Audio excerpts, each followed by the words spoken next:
Nabi bagi tahu satu rahsia besar. Nabi kata cara nak padam dosa ialah bersedekah. Selalu saya bagi tahu diri saya dan kita semua, sedekah hari-hari walaupun sikit, walaupun RM1. Yang mampu RM1, sedekah RM1 tiap-tiap hari.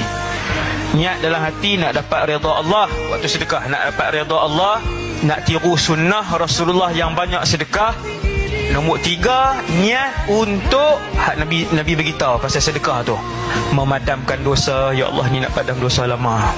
Ya Allah, yang ni nak hilangkan murka Allah ke atas diri aku. Ya Allah, ni untuk kesembuhan sakit siapa-siapa. Sedekah buat tiap-tiap hari walaupun sikit. Buat setiap hari. Yang tak mampu RM1, 10 sen. Tipulah kalau orang harinya kerja sehari setiap hari tak mampu 10 sen. Mana lebih Allah suka? Yang berterusan sepanjang tahun setiap hari RM1, ataupun dia bagi RM1,000 sekali ya? Maka yang lebih Allah suka ada wa muha wa in qalla, amalan yang paling istiqamah, paling berterusan walaupun sedikit.